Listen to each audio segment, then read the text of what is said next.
Hi there, hi there. I want to talk about the series that I just watched. The whole of South Africa is talking about this one. The Polygamist. An amazing Netflix production, Netflix series, an amazing production. The show is amazing. Everything is amazing.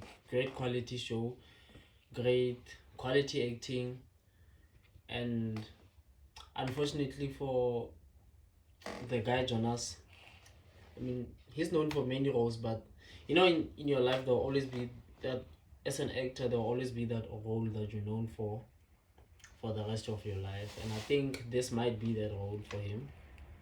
Same as Queen Moroka. Sofinda, we always knew her as Queen Moroka. Or generation, for the previous generation, they would say Archie Moroka. I think that's Sello Make Kanube. So yeah. So unfortunately for Jonas, I think his name is Doom or something. But yeah, for that guy, this will be the character he will be known for. I don't think it's the same for I don't know her name, but I know her name is Kumede. Joyce, the wife. I don't think it will be the same for her because I think the character people know her of at Uzalo was so iconic that we will always refer to her as that character. I forgot the name of that character, but yeah, the Uzalo one. It is an amazing show. I'll start off with people who critique the show. People who say the show shouldn't even exist. The show is displaying black people in a very negative manner. And first of all, it's just a show. I know there are so many things that are underlying. You ask me, hey, Omar, no. First of all, it's just a show. Secondly, yes, I agree that there might be some underlying issues, but shows like this give you the platform and the opportunity to conversate. So, I mean, everyone is talking about Jonas right now. That means this is what? An opportunity to conversate, an opportunity to say, man, actually, men in positions of power, you guys are wrong for accepting how do I phrase this? I don't want to say mavuso, but you guys are wrong for sleeping with young women in exchange for giving them positions. Creates a door for that conversation. Creates a door for the conversation of, say, women are enablers. They see things happening around them and they enable these things. Creates another conversation for men. Men, you don't hold your friends accountable. You don't hold your siblings accountable, as we saw with Magesh, who enabled this whole thing. And it also, to an extent, opens the conversation of knowing your worth, especially as a woman in this country. You must know your worth, and that's why I always advocate for women making their own money. Yeah, it's nice, this fairy tale life of having a husband who will take care of you and all those things, but man, I always tell people I'm not the same person I was 2 years ago, or three, or a year ago. I'm not the same person. So how do you expect me to be the same person for the rest of my life if I get married to you? You think if I can't be the same person to myself in 1 year, I can be the same person to you in 30 years? That's now why we have people or women Hubegezela. I think that's maybe where that culture stems from. But also it stems from our cultural practices. That series highlights a lot of things, man. Like, if you were to pause for a second and not focus on the cheating aspects, but a lot of things. Like, for example, you look at who's that? Mapite. I forgot her name, but yeah, the one who ended up being having a position. I think he was a compliance. She had a position of compliance. Mapite at the company. Where the scene where she's with her mother, and the mother is how do I phrase this? I don't want to offend anyone actually. How do I phrase this? The mother is rooted in a religious system of Christianity. I know there's a better word for this, but yeah. And the mother was like, when is the guy, Jonas, paying damages? And Mapite called her out, and she's like, oh, I thought you are a Christian. I thought you do this and that. But now, when it suits you, you want to practice this. And I think a lot of people in the world do that. I need something. A lot of people in the world do that. They practice Christianity when it suits them. They practice cultural practices when it suits them.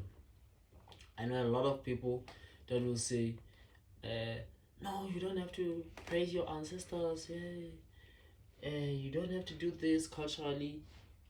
But they're the same people who do lobola. They're the same people who take inyongo, khala, and pour on the wife. Man, like, choose your struggle, man. Just choose your path and follow your path. That's what I think. That story highlights a lot of things. A lot of things. I mean, I even saw with people, please, man, use protection, test as much as you can. And if it's a man, I wouldn't talk about women. Like, I've never been a woman, but if it's a man, learn to abstain from sex. I don't think people are diagnosed. Not diagnosed. I don't think people are biologically hypersexual, but I think the environments that they grow up in and the habits they learn and all these things that they do in this world condition them, and they end up being hypersexual, like Jonas. I mean, you saw when this thing started, Jonas, okay, he was a ladies' man, but no, I don't think it's in anyone's biology to become a ladies' man. You learn these things, you think they are cool, and all of a sudden you're hooked. It's an addiction now. So yeah, so as far as possible, please abstain, man. Another thing that I noticed, and for me it's a cycle that I hope we break, especially as black people. And this leads me to I think it's Luyanda, the girl who was in high school, who was the friend to Jonas's child and a crush to Jonas's son. I'm like, young girls, it's a cycle. I'm not blaming anyone. I'm just explaining the cycle, and hopefully people see the cycle. And I'm like, young girls reject their peers, especially in at varsity level, to some extent in high school even. they reject their peers and all this. Or they are in relationship with their peers, and all of a sudden this old man is in the picture. I think Mlindo's Ama Bless explains what I'm trying to say. The old guy is in the picture, a hot man is in the picture. The girl breaks up with the guy, and I think for a boy child or a young man, it's a thing of, oh, so for me to be with those type of women, I have to reach that level. So when the boy is now 30, 35 years old, when his life is in order, that's the natural thing for him to resort to. Again, I'm not casting blame on anyone. Just say that's the cycle. So I'm glad they also highlighted that. I mean, they did touch on it, just that unfortunately, Leander had a miscarriage, teenage pregnancy. Overall, it's a very educational show, whether it was their intention or not. And shout out to the writer of the book, because I guess that's why the show does as well as it does. So it's because they had a solid base for material. A solid base for material to play around with. That's why it's so easier to make such an amazing show. I wish I had read the book first, because I don't normally read books after a show for obvious reasons. I mean, you already have an expectation for what you should draw from the book, so it's really boring, very boring. But I wish I read the book first. But yeah, amazing production, amazing writing. I just forgot the name of the woman, but I was watching her interviews. I was watching her interview on News Africa alongside the woman who produced the show. Amazing people. I love where their mindset is. I love what they were hoping should get across, which is that South Africans are actually living with these things. They are living with these things. I'm not saying there are not good men out there.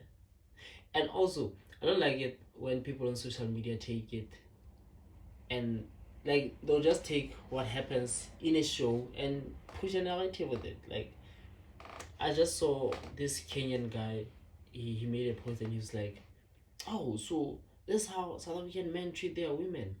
So they don't only want foreigners out of their country, they also treat their